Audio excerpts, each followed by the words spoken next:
Agam Rinjani, nama yang kini dikenal luas di kalangan pendaki dan pecinta alam Indonesia, adalah sosok inspiratif di balik banyak aksi penyelamatan di Gunung Rinjani, Nusa Tenggara Barat. Lahir dengan nama lengkap Abdul Haris Agam pada 22 Desember 1988 di Makassar, perjalanan hidupnya membawa Agam bertransformasi dari seorang mahasiswa antropologi hingga menjadi pemandu gunung, porter, dan relawan SAR yang sangat berdedikasi. Perjumpaan pertama Agam dengan Gunung Rinjani terjadi pada tahun 2011. Saat itu ia masih berstatus mahasiswa Universitas Hasanuddin dan menemani juniornya mendaki. Namun, pengalaman itu justru menumbuhkan cinta mendalam pada gunung yang menjulang tinggi dan memesona. Pada tahun 2015, hidup Agam berubah sepenuhnya. Ia memutuskan merantau ke Lombok dan menetap di Sembalun, desa kaki Gunung Rinjani yang menjadi pintu gerbang pendakian. Sejak saat itu, Rinjani menjadi bagian tak terpisahkan dari hidupnya. Sebagai pemandu dan porter profesional, Agam telah membawa ratusan pendaki menaklukkan Rinjani. Ia bahkan pernah mendaki gunung ini hingga 3 kali dalam seminggu, tergantung dari kebutuhan para tamu yang ia pandu.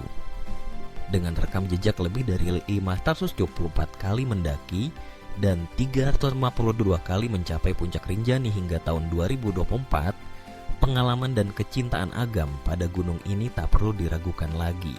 Namun, lebih dari sekadar pendaki, Agam dikenal sebagai salah satu relawan SAR yang siap turun tangan kapan saja ada musibah di gunung.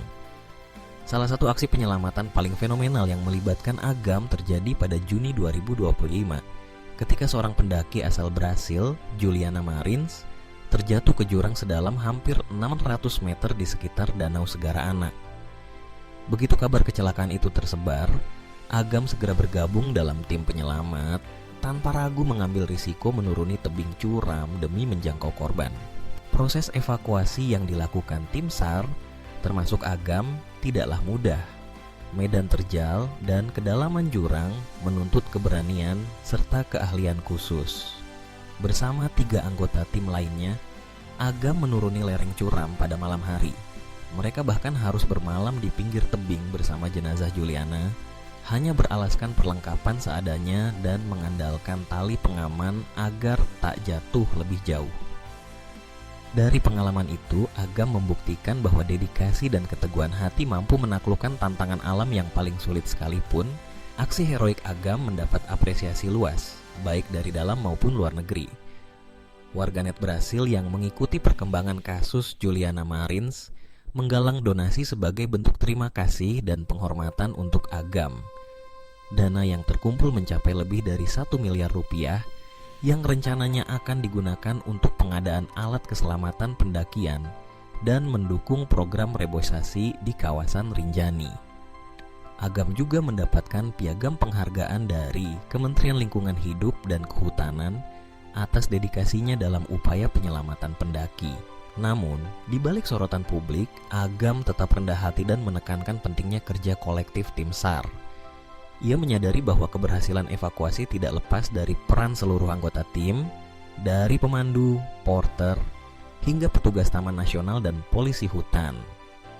Kendati sempat muncul perdebatan tentang pengakuan atas kontribusi tim, Agam selalu mengedepankan semangat kebersamaan dan solidaritas. Dedikasi Agam dalam dunia pendakian dan penyelamatan diakui secara nasional, bahkan internasional. Ia bersama 7 anggota tim SAR lainnya akan menerima sertifikasi Rescue Internasional. Sertifikasi ini diharapkan dapat meningkatkan kemampuan mereka dalam memberikan pelatihan kepada porter dan pemandu lain di Rinjani, memperkuat sistem penyelamatan gunung, dan meningkatkan standar keselamatan pendakian. Agam Rinjani adalah gambaran nyata dari seorang pejuang alam, berani, tulus, dan berdedikasi. Ia tidak hanya menjaga keselamatan para pendaki, tetapi juga turut merawat dan melestarikan keindahan Gunung Rinjani. Kisah hidupnya menjadi inspirasi bahwa cinta pada alam dan kemanusiaan bisa membawa dampak besar, bahkan dari kaki gunung yang sunyi.